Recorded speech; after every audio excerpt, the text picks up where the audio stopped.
Hello, everyone. Happy to be up. Happy to be out. Today's episode is going to be about spellcasting. It's going to be a relatively short episode. I'm going to try to divide these up into shorter episodes, just because short episodes seem to do a little bit better, and it helps people more digest it and think about it. So, going to keep trying to do that. Sorry, the last one was kind of long. But that being said, please like, share, subscribe.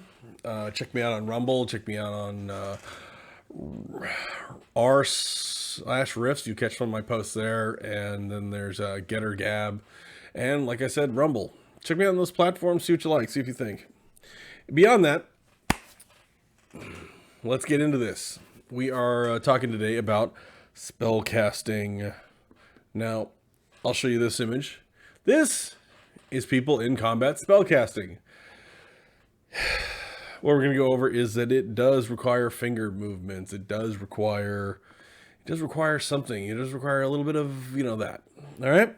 So, that being said, here we go with this one. Spellcasting, step 6. Let's go over this. You must know the spell. First thing, you might not know the spell. You are not in an inspirational thing of brilliance going to all of a sudden know how to cast something you don't know. The point behind magic, and this is either it is intuitive, which is like the mystic, or the elemental, but you're taught.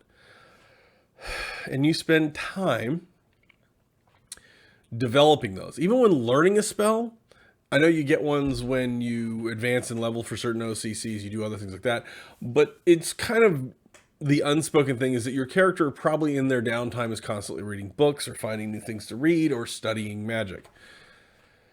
It's kind of the thing you would do as a mage.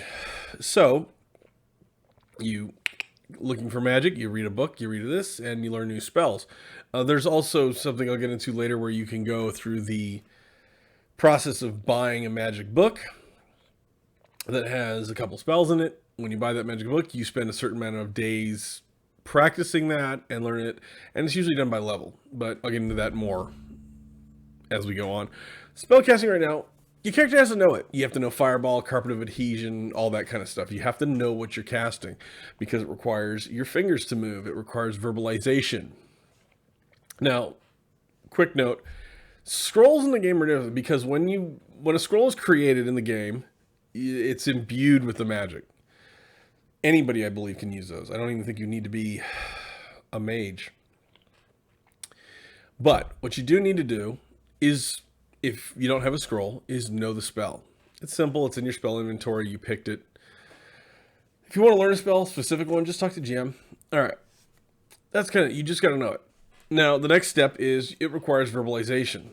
Your mouth has to move and talk, and you have to usually your fingers have to move. It's kind of the trope magic thing, but it does give it some kind of definable boundaries and an easy way to stop a mage from doing bad things. You can tie a mage's fingers up, put a gag in his mouth, and he can't do much.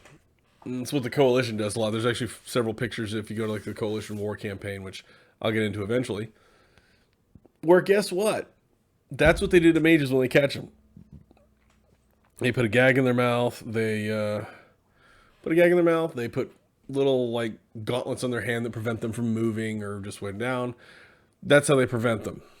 Now, the third part of this is it takes time.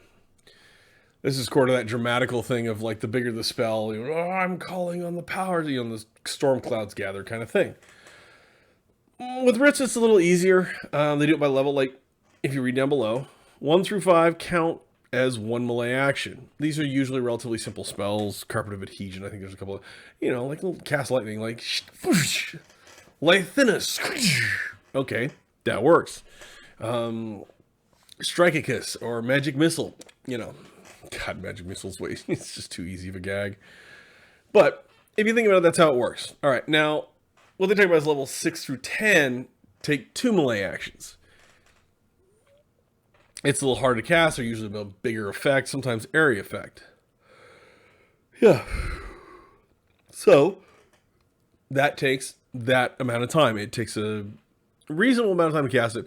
Now, levels 11 through 15 and Spells of Legend take 3 melee actions. I'd also like to point out that a lot of the bigger spells may take other things. You definitely got to read. When you get up to those really higher level spells, you definitely need to read, because some of them don't, it's not like Create Mummy is, a level, I don't know, 10 spell. Okay, that doesn't actually take 3 melees, or 2 melees. It takes it takes time. Creating a golem. You don't just cast Create Golem and one appears in front of you. You have to make it. A lot of the spells have certain idiosyncrasies in them that you've got to know, which is why you should know the spell. If you find it, put it in your inventory, you should know how to do it. All right, and now here's the fourth and final thing for spellcasting. This is the big one. Keeping track of your PPE. Now, this is one of those things where if a player character gets too wound up, or you get too into the game, you may not realize how much spell power they've used, and they have used all their power up. But they have to keep track of it. You have to kind of help them as GM. As a player character, please keep track of this. It's just easier. It makes it easier on the GM if he's trying to get a good story. Now, here's the thing is, I've seen people use a piece of scratch paper. You start off with 110, and then I did this spell, minus 10, and whew, I've got 100. Sorry. But that's it. You got to keep track of that. The best one I've seen is using a dice, or I've actually seen guy 3D print, or in a recent thing I saw him 3D print. So I keep trying. He 3D printed essentially a little counter thing. He sits there and he clicks off, as he plays. Smart, good idea. Said he found it on a website called Cult 3D, something like that, 3D printing.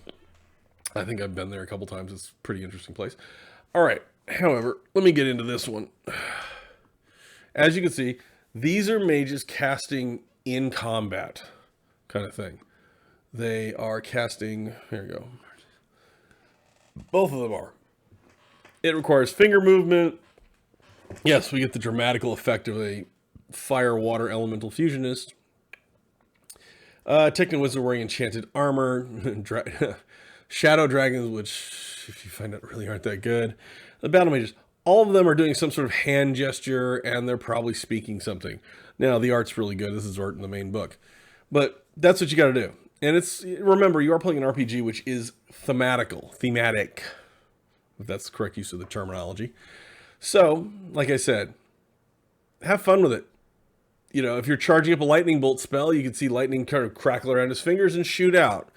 Imagine that. That's the kind of thing you want to go. That really adds a little bit of flair to it, and they have to do something with their hands. They can't just, I cast fireball. You can't put your hands in your pockets. But that being said, this is your friendly neighborhood Techno Wizard. This subject has been done on the casting. My next subject will be on magic and combat. I'll go over that, and I'll go over that section. I'm going to pick up these one section at a time, break them up into smaller bits so that people can watch them relatively easier. It's not that much to digest, so it's just going to break it up in little chunks. That being said, like I just said, I'm repeating myself. Please like, share, subscribe, share the channel. Tell your friends to watch it. Tell them to check it out. Hey, if I'm doing a good job, comment in the comment section. Tell me if I'm doing right, doing wrong. If you think this is all bump and you think I'm just screwing around, let me know what you think. All right.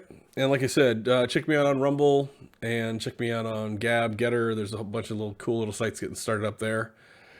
And remember this. If I teach you nothing else, remember this. I have worked with Fergal. I do know Chad the man.